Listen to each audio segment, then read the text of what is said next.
The sun was just rising over Huntington Beach, and I was already sitting on the bus heading to the Comfort Home office building. It was quiet on the bus at that early hour, and I was clutching my worn bag and furtively fixing my hair in a small pocket mirror. 23 years old, a bachelor's degree in business administration, and a position as an assistant administrative director. This wasn't how I imagined my life when I dreamed of a career. But after my father died, leaving the family in debt, and with my mother working 2 jobs, I had to settle for the first offer that would pay the bills. When the bus stopped 2 blocks from the office, I took a deep breath and stepped out into the morning California sun. I still had 15 minutes, so I decided to stop by the small coffee shop around the corner. "Good morning, Vanity. The usual?" asked Rick, the barista, with a smile. "Yes, please." I squeezed out a smile in response. Rick was one of the few constants in my life over the past 2 years. Every morning, he made me a medium latte without sugar, sometimes decorating it with a little heart in the foam. I knew he was interested in me, but I never found the courage to reciprocate, not with my busy schedule and constant stress at work. "Is your boss still a tyrant?" Rick asked, handing me the cup. "Yesterday he made me redo my quarterly report for the 3rd time because he didn't like the font," I replied, placing the exact amount on the counter. "You deserve better," Rick said. "Maybe we should go out somewhere this weekend." I hesitated. I actually wanted to say yes, but the thought of Calvin calling me at any moment with some urgent errand stopped me. "Let's talk about it later, okay?" I said, glancing at my watch. "I have to run." The Comfort Home office occupied 3 floors of a glass building on Beach Boulevard. The company manufactured everything from kitchenware to furniture and prided itself on its innovative and eco-friendly products. At least, that's what it said on their website. I stepped into the elevator and pressed the button for the 3rd floor. I checked my appearance in the mirrored surface of the doors. Dark blue dress, white jacket, minimal makeup, all in accordance with the dress code. Calvin Babbage, my boss and the company's administrative director, was as obsessed with his employees' appearance as he was with their performance. The elevator doors opened and the noise of the office hit me. Phone calls, keyboard clicks, muffled conversations, the background noise that accompanied me 5 days a week. "Good morning, Vanity," said Marilyn Farrow, the sales department secretary. We weren't close friends, but we had an unspoken alliance in the office hierarchy. "Hi, Marilyn. How are you?" I asked, stopping at her desk. "Don't ask. Babbage is on edge today. Something happened with the presentation for Bright Life, and he's tearing his hair out." My stomach clenched. Bright Life was a large retail chain, and the contract with them was one of the most important for the company. "Thanks for the heads up." I nodded and headed for my desk. My desk was right in front of Calvin's office, which made me the first target for his anger whenever something went wrong.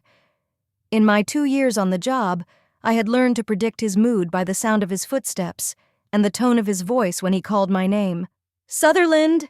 Calvin's voice boomed before I had even turned on my computer. I flinched and hurried to his office. Calvin Babbage, a 45-year-old man with prematurely graying temples and a perpetual look of dissatisfaction on his face, sat at his massive desk, drumming his fingers on the tabletop. "Yes, Mr. Babbage?" I asked, trying to sound confident. "Where's the final version of the quarterly report?" "I have to present it to the board of directors in 2 hours. "I sent it to you last night," I replied, feeling my pulse quicken. "And you decided that your work was done?" His voice was deceptively calm, which was even scarier than a shout. "Didn't you check my email this morning?" I swallowed. Indeed, I hadn't checked his email, assuming that the report was fine since he hadn't called me last night. "I'll check right now," I said, trying not to let my anxiety show. "Don't bother. I made the necessary corrections myself. Be more careful next time if you want to keep your job." "Yes, Mr. Babbage, I'm sorry." I returned to my desk, feeling the sympathetic glances of my colleagues. Calvin was known for his difficult personality, but his professional qualities and ability to negotiate lucrative contracts made him indispensable to the company. The morning passed in the usual hustle and bustle, phone calls, emails, preparing documents. I took a few minutes to eat the yogurt I had brought from home. My colleague, Odelia Boone, joined me, perching on the edge of my desk. How are you holding up? Asked Odelia, a curly-haired, dark-skinned woman in her 30s who worked in human resources. Fine, I lied. You know you can file a complaint against him for psychological harassment. Odelia lowered her voice. And lose my job? No thanks. I need this money. There are other places you can work, Odelia remarked. Not with my experience and not for this salary. I shook my head. Our conversation was interrupted by a call from Calvin, demanding that I bring him the Bright Life contract folder immediately. The day dragged on, filled with small tasks and constant nagging from Calvin. By 3 o'clock, I felt exhausted, but the worst was yet to come. While checking the figures in the monthly sales report that I was supposed to present at the general meeting at 4, I noticed a discrepancy. There was a typo in the third quarter sales column. Instead of $2,450,000, it said $2,405,000. I quickly corrected the mistake and printed out an updated version. But in my haste, I didn't notice that the figures in another section of the report hadn't been automatically updated, and the total didn't match the actual figures. It was a small detail, but it was precisely the kind of detail that Calvin never overlooked. At 3:45, employees began to gather in the conference room. I laid out copies of the report on the table and took my place next to Odelia. Calvin walked in at 4 o'clock sharp, punctual as always. His gaze swept across the room, lingering on me for a second before he began the meeting. Everything went smoothly until it came to the financial figures. Calvin picked up a copy of the report and began analyzing the figures. If we look at the overall sales growth for the last 2 quarters, he paused, frowning. What's this? I froze, feeling the blood drain from my face. Sutherland, did you check these figures? Calvin asked, looking straight at me. Yes, sir, I replied, but my voice trembled. Then explain to me why the total doesn't match the sum of the individual categories. All eyes turned to me. I frantically scanned my copy of the report and discovered the mistake with horror. I corrected the figure in one category, but I didn't update the total, I admitted, feeling my cheeks flush. You corrected it? Calvin repeated, his voice dangerously quiet. So there was a different figure there originally. There was a typo and You presented incorrect data at the company management meeting, he interrupted me. Do you realize how unprofessional that is?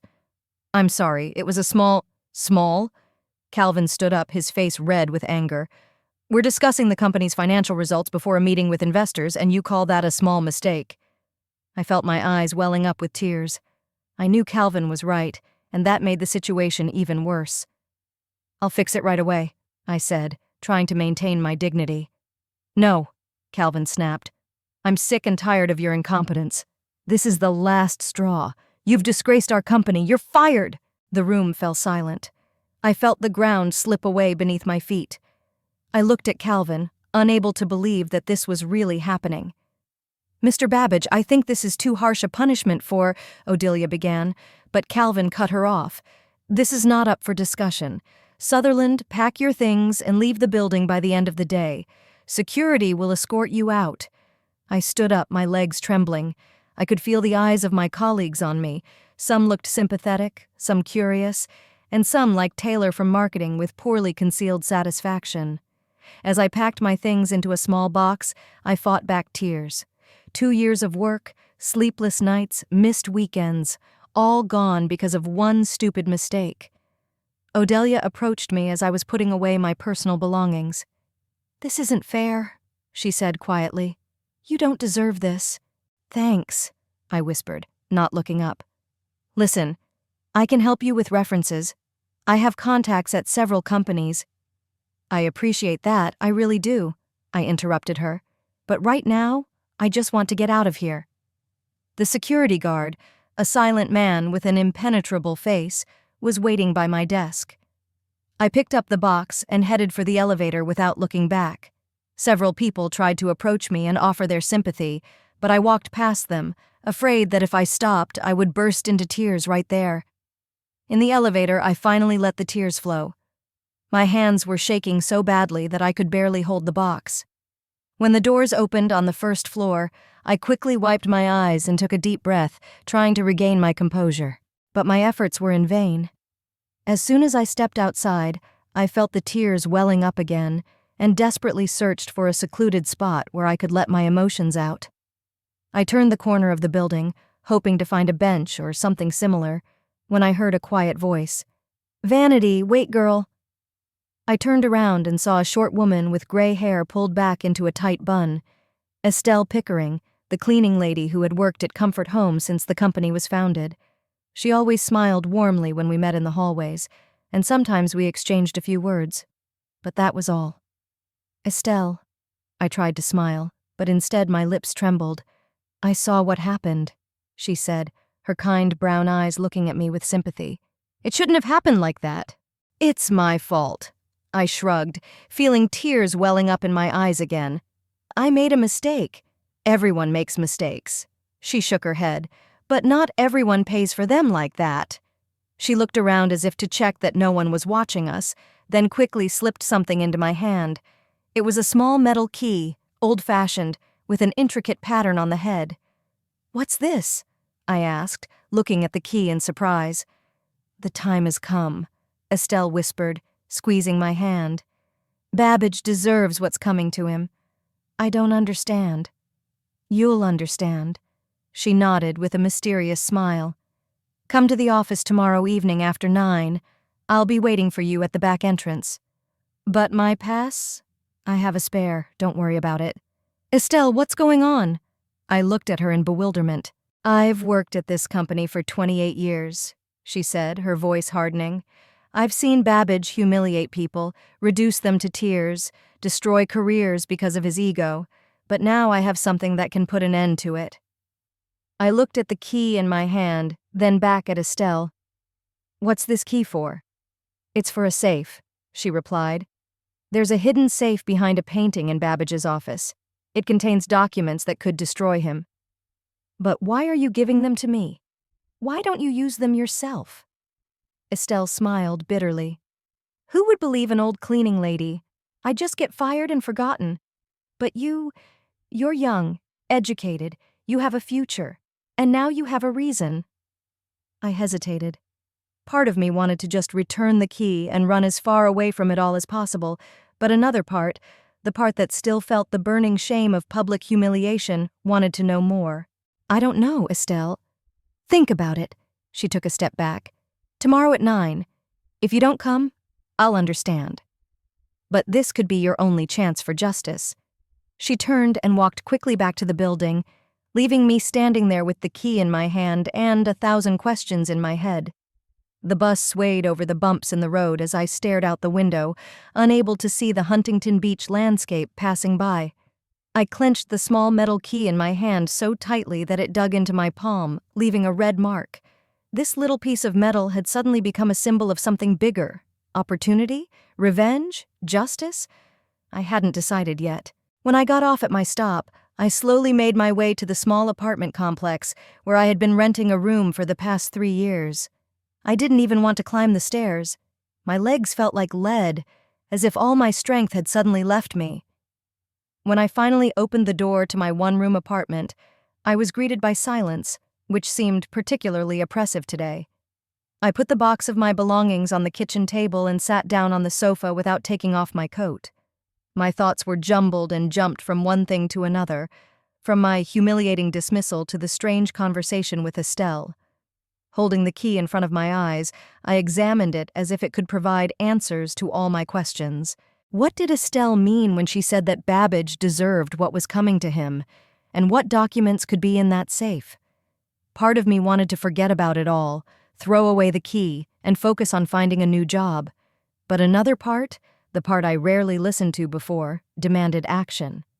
I went to the kitchen, made myself a strong cup of tea, and began rummaging through the box. A framed photograph on my desk, me and my mother at the beach last summer, a mug with the words "Best Administrator" written on it, a pen holder, notepads with the company logo, several personal books that I kept in my desk drawer. Everyday objects that suddenly became artifacts of a past life. "What now?" I asked the empty room, as if waiting for an answer. My gaze fell on my phone. I needed to call my mom and tell her what had happened. But what would I say? "Hi, Mom. I got fired today because I made a stupid mistake in a report?" Or maybe add, "Oh, and the cleaning lady gave me a mysterious key and suggested I take revenge on my boss." Instead of calling, I decided to check my bank account balance. When I opened the app, I saw that I had just over $1,000 left. That would be enough for rent and bills for a month at most. I took a deep breath, trying to suppress the growing panic. I had to start looking for a job immediately, but instead of opening job sites, I found myself Googling Calvin Babbitt. The first few pages of search results were only official mentions, interviews for business magazines, company press releases, his profile on the Comfort Home website. Nothing personal, nothing that could shed light on what Estelle meant. Putting down my phone, I stood up and walked over to the window. The sun was already setting, painting the sky shades of orange and pink. Such a beautiful sunset, and such a disgusting day. As I stared out the window, my thoughts returned to Estelle. In my 2 years at the company, I had rarely spoken to her, except for the occasional good morning and goodbye. But now, as I thought about it, moments that had seemed insignificant at the time came to mind, but now took on new meaning. Once, about 8 months ago, I stayed late at the office to finish a quarterly report. It was around 10 o'clock in the evening when I came out of the restroom and almost bumped into Estelle. She looked tense and quickly hid something in the pocket of her uniform. "Are you okay, Estelle?" I asked, surprised by her reaction. "Everything's fine, sweetie," she replied, but her voice didn't sound as confident as usual. "Working late?" "Yes, I have to finish the report by tomorrow morning." "He makes you work late?" I heard something like anger in her voice. "Who?" "Babbage, of course. Who else?" "It's not his fault," I shrugged. "Just a lot of work." Estelle looked at me with a strange expression, a mixture of pity and irritation. "You're too nice to him, girl. He doesn't deserve it." I didn't think much of it at the time, dismissing it as the usual resentment toward management that many employees feel. But now, thinking back on that conversation, I began to wonder what else might have been behind her words. There was another incident about 3 months ago. I was walking down the hallway with a stack of documents and overheard Estelle talking to another cleaning lady, Doris, in the utility room. "I can't stand him," Estelle said with unusual harshness. "He walks around here like he's king and the rest of us are dirt under his feet." "Keep your voice down," Doris replied. "The walls have ears." "I don't care. I've kept quiet for too long." "Estelle, don't be silly. You only have 2 years left until retirement." "How long did Jeff Hannicat have left?" Estelle's voice trembled with barely contained anger. "He worked in the warehouse for 5 years, and then what? A broken spine and a payout that's barely enough for medicine." I didn't listen any further, deciding it was none of my business. The name Jeff Hannicat meant nothing to me. Probably some warehouse worker I'd never met. My thoughts were interrupted by the ringing of the phone. The screen lit up with Odelia's name. "Hi," I answered, trying to sound normal. "Vanity, how are you?" Her voice sounded genuinely concerned. "I've been better. I just wanted to make sure you were okay. What Babbage did was cruel and unfair. Thank you, Odelia. I appreciate your concern. Listen, I'm serious about helping you find a job. I have a few contacts." "I'd appreciate it," I interrupted. "But let's talk about it tomorrow, okay? Today I just want to relax and gather my thoughts." "Of course, I understand. Call me when you're ready." After talking to Odelia, I felt a surge of gratitude for her support. At least not everyone at this company was like Calvin. I walked over to the refrigerator, but I wasn't hungry. Instead of dinner, I poured myself a glass of wine. Alcohol wasn't usually my way of dealing with problems, but tonight I wanted something to help numb the pain and humiliation. With the glass in my hand, I sat back down on the couch and took out the key. Whatever was in that safe was clearly important to Estelle, important enough to risk her job by giving me the key. I remembered her words. "Come to the office tomorrow evening after 9. I'll be waiting for you at the back entrance." But what did she expect? What would I do with these documents if they really existed? Part of me wanted to forget about the key and Estelle's strange request.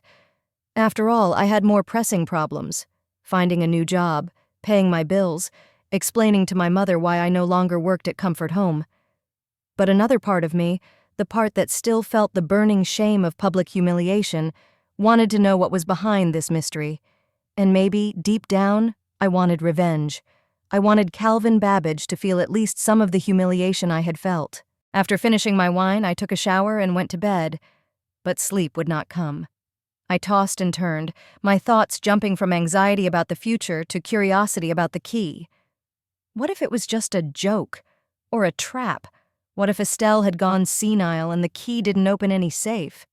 I tried to remember Calvin's study in every detail. The massive dark wood desk, the leather chair, the cabinet with awards and diplomas, several paintings on the walls. The paintings. One of them, an abstract one in a heavy frame, hung directly behind his chair. I had never paid much attention to it, but now that I thought about it, it seemed to protrude slightly from the wall. Could it be that there really was a safe hidden behind it? By 3 a.m, I gave up. Sleep wouldn't come, and the more I thought about the key, the more curious I became. I decided I would go to the office tomorrow evening. After all, what did I have to lose? I didn't have a job to lose, and if it turned out to be a joke or a trap, I would just leave. With that decision made, I was finally able to fall asleep, although my sleep was restless and full of strange images. Calvin yelling at me, Estelle with a mysterious smile, and the safe with papers falling out of it and turning into autumn leaves.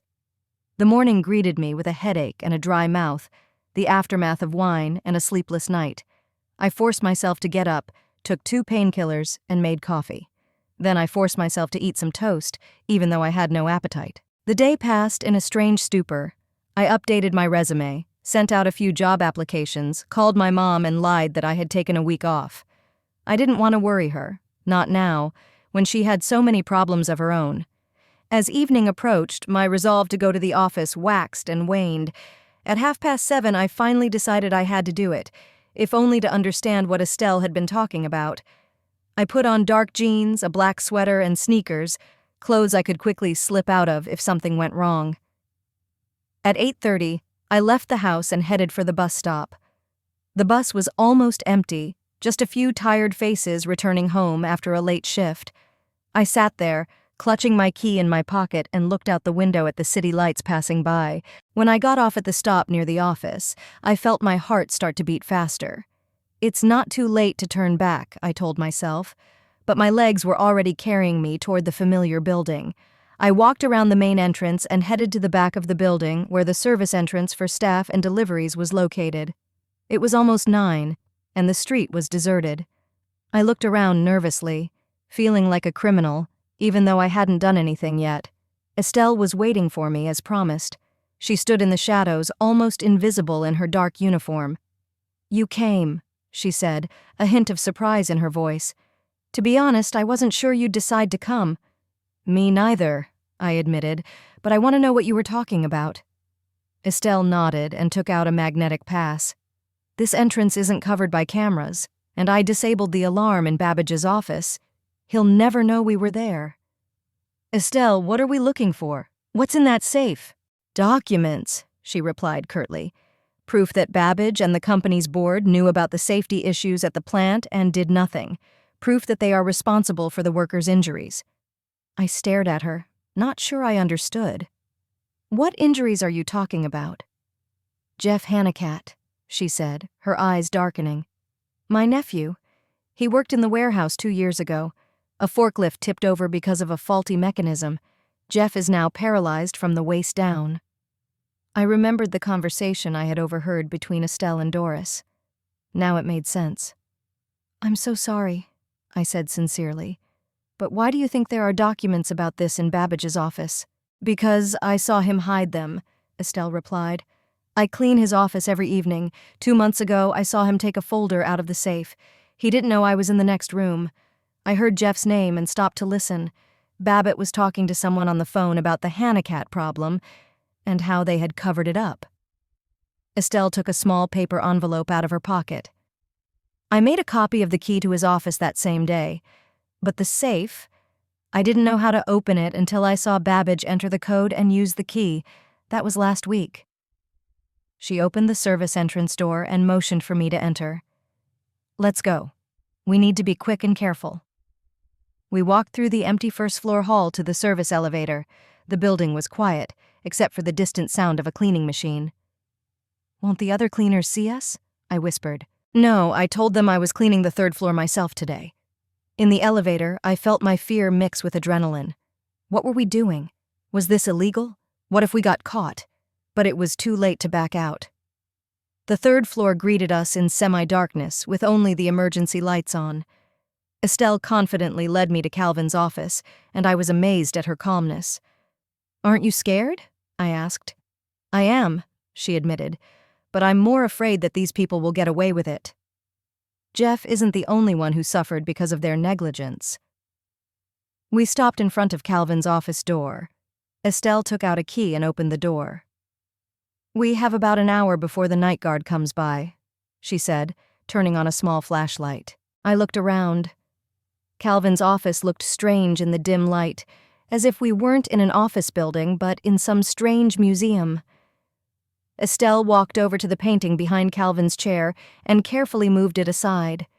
Behind it was indeed a safe, a small one, built into the wall.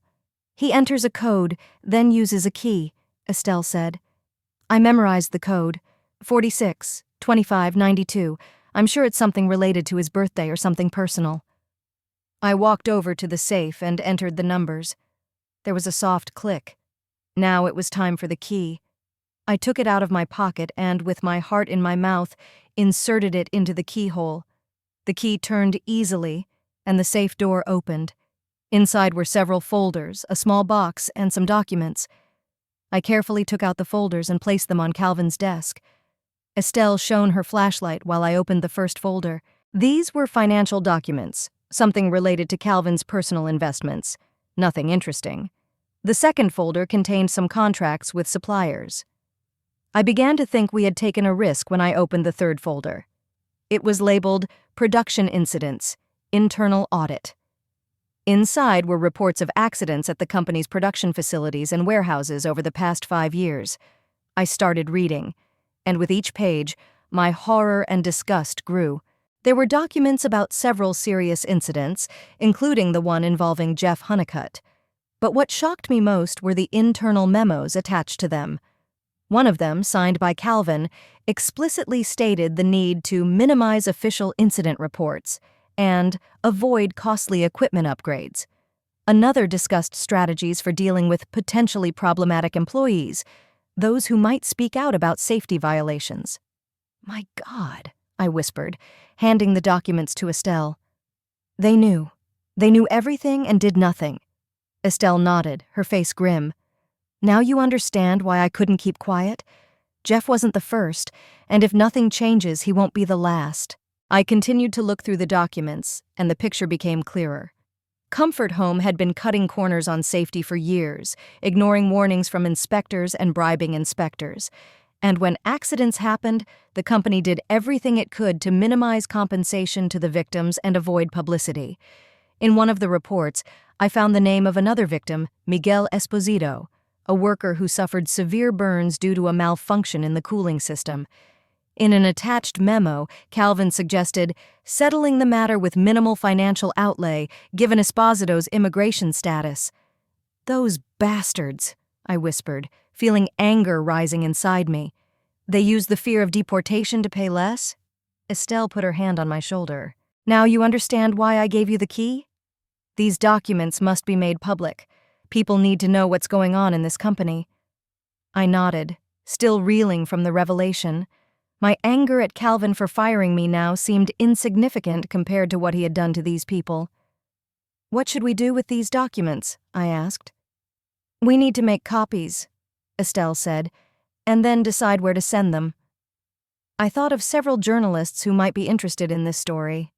I nodded and began gathering the most important documents, setting them aside. "We have to find these people, Jeff, Miguel, and the others. They deserve compensation and justice." Estelle smiled for the first time that evening. "I knew you would understand. That's why I gave you the key and not someone else." We worked quickly, selecting the most important documents and taking photos with Estelle's phone. Time was short, and we knew we couldn't take the originals. Their absence would be noticed immediately. When we were done, I carefully put the folders back in the safe, trying to keep them in their original order. Closing the safe and returning the painting to its place, I looked around the office, making sure everything looked the same as before we arrived. "Let's go," Estelle said, turning off the flashlight. "The security guard will be here soon." We left the office, and Estelle locked the door behind us. In silence, we went down to the first floor and left through the same service entrance. The night air felt especially fresh after the stuffiness of the office.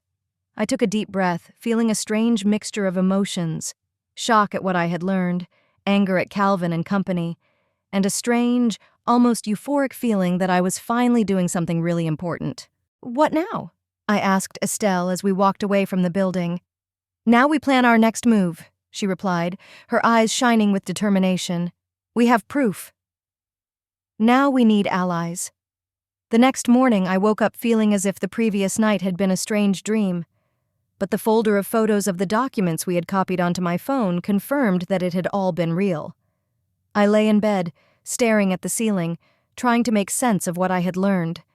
Comfort Home, with its slogan, "Creating comfort in every home," was deliberately putting its workers in danger to save money.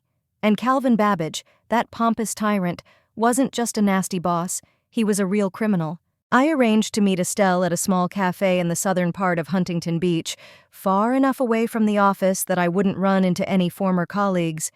I put on jeans and a plain t-shirt, clothes that no one would recognize as belonging to the perpetually dressed-up office vanity, and headed to the meeting. The Sea Turtle was a quiet place with worn furniture and the smell of fresh pastries. I ordered coffee and sat down at a table in the corner with a good view of the entrance. Estelle arrived 10 minutes later, and I was surprised at how different she looked without her work uniform. In a simple gray dress with her gray hair loose, she seemed softer, more vulnerable. "Good morning," she said, sitting down across from me. "How did you sleep after our adventure?" "Honestly, I hardly slept." I smiled weakly. "It's all too much for me." Estelle nodded understandingly. "I know. I'm sorry I dragged you into this, but I needed help and you seemed right." "Why me?" The question had been tormenting me since yesterday. Estelle stirred her coffee thoughtfully. "I've been watching you for 2 years, Vanity. I've seen how you work, how you treat people.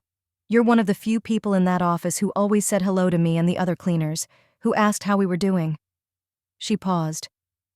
"And I saw how Babbage treated you, how he snapped at you over nothing. I guess I just knew you had a reason to want justice." I nodded, acknowledging her point. Even if it weren't for all those terrible documents, part of me wanted Calvin to get what he deserved for his behavior.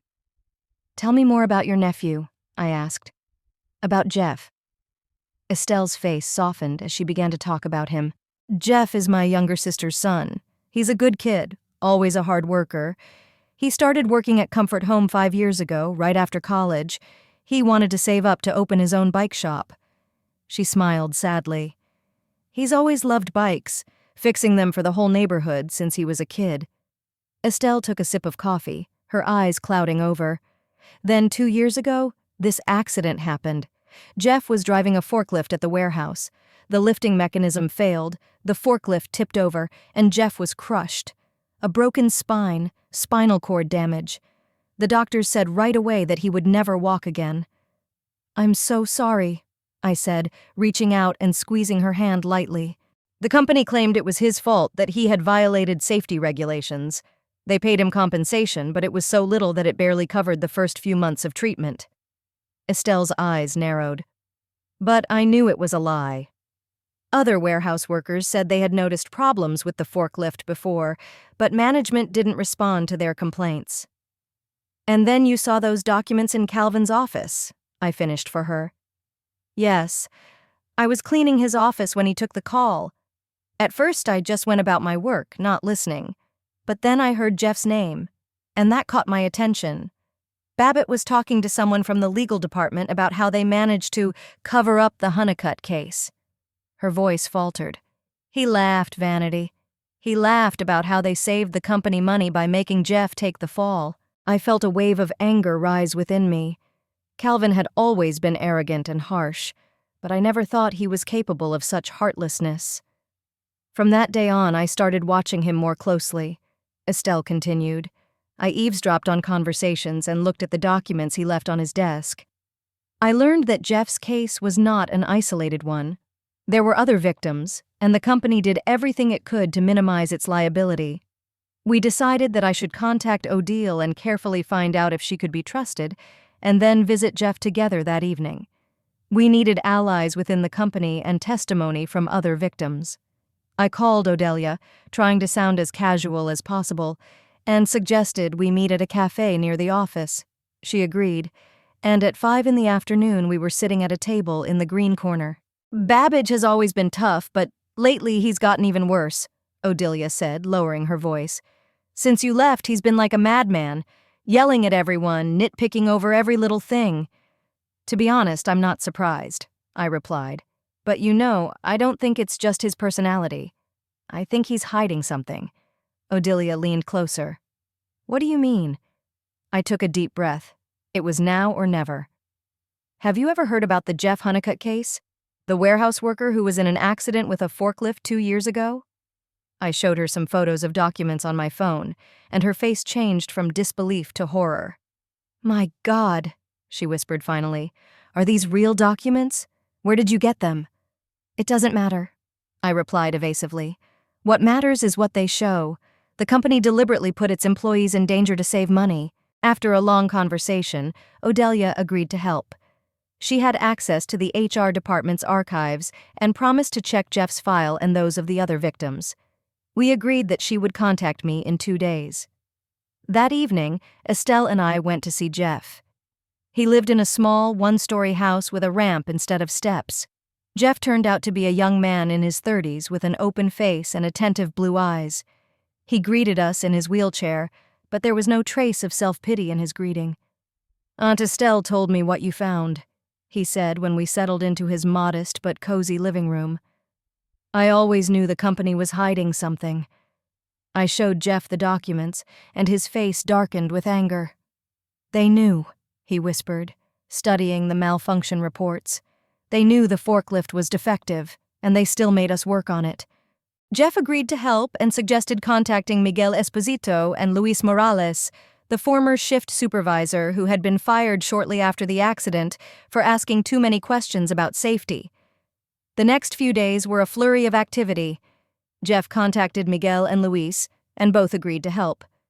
Luis provided his own records of the equipment's condition and the repeated warnings he had sent to management.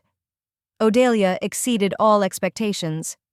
Not only did she confirm the authenticity of the documents from Calvin's safe, but she also brought copies of additional materials from the Human Resources Department's archives, medical reports, employee complaints about working conditions, internal memos about minimizing equipment upgrade costs. By the end of the week, we had a substantial file of evidence confirming systematic safety violations at Comfort Home. We decided to contact the Occupational Safety and Health Administration and, at the same time, get in touch with journalists at the local newspaper.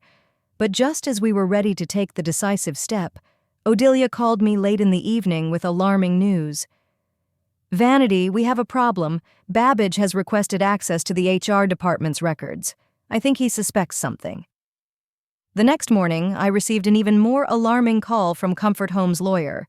He said that Calvin Babbage wanted to meet with me to discuss some issues. We decided to act immediately.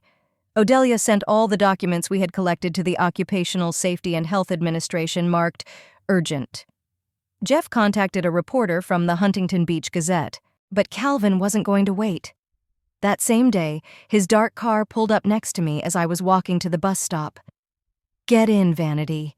His voice was deceptively calm. "We need to talk." "I don't want to talk to you, Mr. Babbage," I replied, trying not to show my fear. "I know you and Odelia are digging through the archives, gathering dirt on the company." His eyes narrowed. "You think the system doesn't record which files are being viewed?" I froze. He knew about Odelia.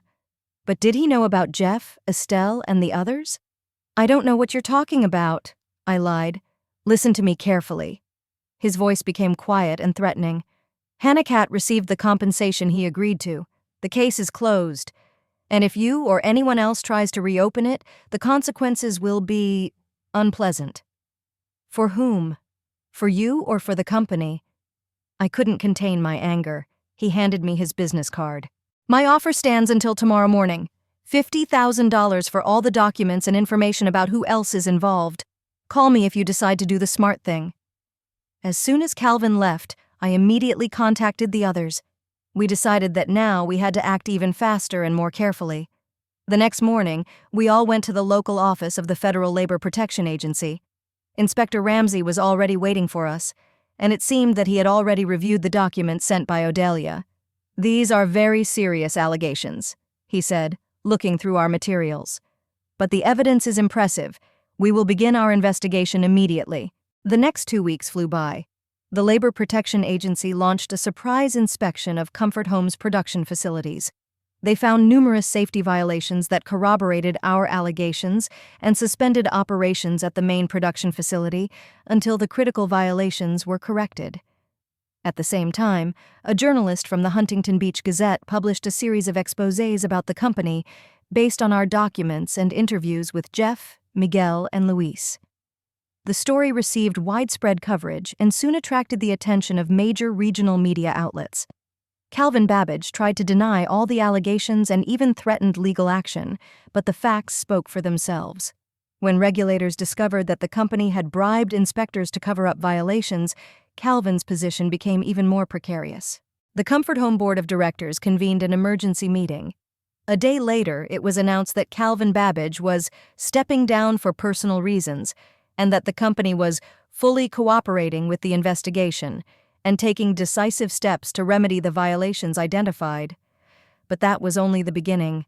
The prosecutor's office launched its own investigation, and soon Calvin and several other company executives were charged with criminal negligence and document falsification. For Jeff, Miguel, and other affected workers, this meant a chance to receive fair compensation. Under pressure from the public and regulators, Comfort Home agreed to set up a special fund to compensate everyone who had been harmed by safety violations. A month after this whole story began, we gathered at the same Sea Turtle Cafe where it all started. Me, Estelle, Jeff, Louie, Odelia, and a few other former Comfort Home employees who joined us later. We celebrated our victory, a small but significant victory of ordinary people over corporate greed and indifference. To justice. Jeff raised his glass of juice. To justice, we echoed. Estelle sat next to me, her eyes shining with quiet satisfaction. "You know," she said quietly, "when I gave you that key, I wasn't sure it would amount to anything, but you exceeded all my expectations." "It was a victory for all of us," I replied. "Each of us played our part." "So what now?" asked Odelia. "What are your plans?" I smiled. Life had taught me a strange lesson. What had seemed like the end, my humiliating dismissal, had actually turned out to be the beginning of something important. "I've been offered a job at the regional office of the Occupational Safety and Health Administration," I replied. It seems they appreciated my persistence in exposing the violations. And you know what? I accepted. Someone has to make sure that stories like Jeff and Miguel's never happen again. When I left the cafe after our celebration, the sun was already setting, painting the Huntington Beach sky shades of gold and pink. I paused for a moment, breathing in the salty sea air. For the first time in a long time, I felt like I was exactly where I was supposed to be.